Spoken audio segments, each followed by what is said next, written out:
What's up, guys? It is finally time to do the head gasket on the Honda CM400T. It has needed it for a while. I've just been really lazy. And yeah, let's get that done. So you can see right here where it's leaking. And it's even worse on the right side cylinder. Not too bad, but it does leak. And I imagine it'll feel a bit more peppy as soon as I get this replaced. You can see it's been sitting outside for a little bit. Yeah, well, got to get it fixed so I can ride it before the weather gets too cold. As for how I'm going to be doing it, I bought the repair manual here. I've already read through the whole process. It is a very good book. If you have one of these bikes, I'd recommend getting one of these. It's only like 40 bucks. You can get them brand new. And that covers all of these Honda twins. So, first thing I'm going to do is get some shit pulled off so that I can actually do the job.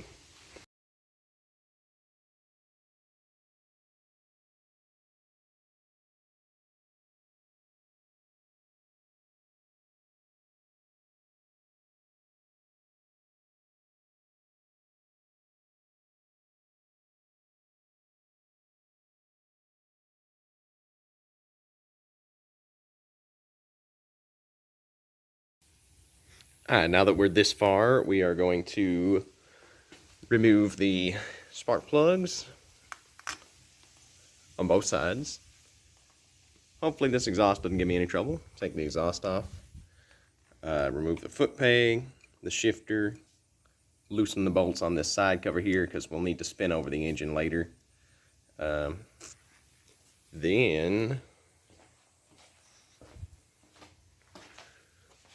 loosen this tube here and maybe start to pull the carburetors off after that. Alright, so here's the point. I have it to pull the carburetor off. To do that, you just loosen all of these and you push it down on the front. Well, you push it back and you push it down on the front and it comes out, and you pull it out to the left, and then you can get all these cables off. You got the choke and then the two throttle cables. Spark plugs, the ones I had in there for some reason were an odd size, so I had to just put a socket on it instead of a spark plug socket. These came off just fine. To get this portion of the exhaust off, you just loosen this clamp right here, and then you pry these retainers up, and then you just wiggle it out. You don't want to pry them up too much because, you know, the further you bend it, the harder it is going to be to get that clamp back on. But yeah, I did notice that my freaking exhaust has like blown out over here. So I'll have to do the same back here and just put some fresh exhaust tips on here, which that'll make it look a lot better because these are trashed anyway. But yeah, I think I'm going to call it quits for the day on this. I got rain coming in, which I am covered, but still don't want all these exposed engine parts out near any water. So yeah, tomorrow I'm going to get right back at it, and we'll move on. Oh, I did take these off as well and just pulled the cover straight off. That's so I can spin this later. You can see it's got timing marks right there. But yes, I will now cut to tomorrow.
flat tire.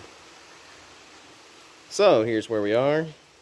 Head bolts pulled, rockers, sprocket, and the head.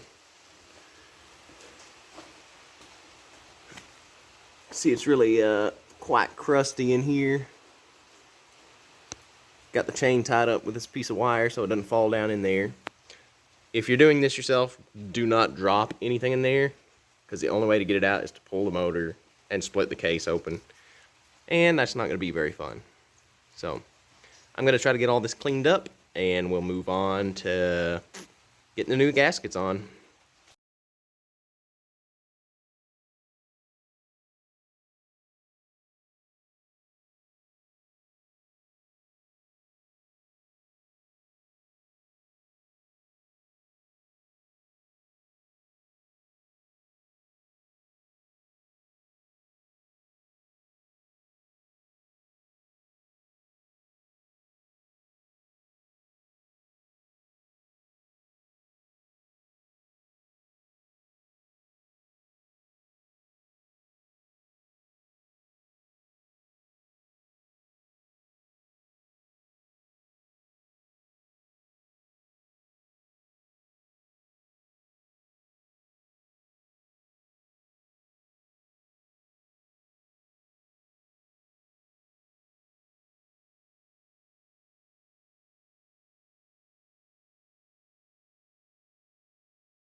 So, we're gonna try out the new toy.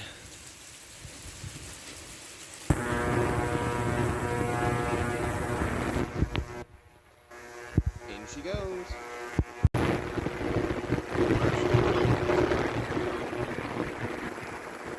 I've got a good feeling about this thing.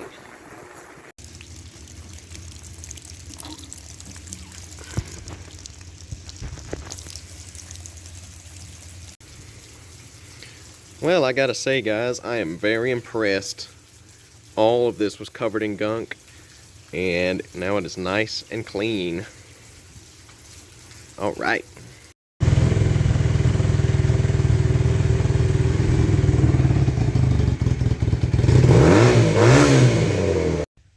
Alright guys, so that is that on the head gasket. Unfortunately, that is all the video I got of it revving, which it revs much better now, much quicker. But it is now giving me no spark. And that is just kind of the life when you're dealing with a car or a motorcycle that is twice your age. Stay tuned though, I'll get it figured out eventually, and I'll post a video taking it for a ride and hopefully getting some of them 0 to 60 times to compare to my before. Anyway, thank you for watching. If you stuck around to the end, you a real G. Bye.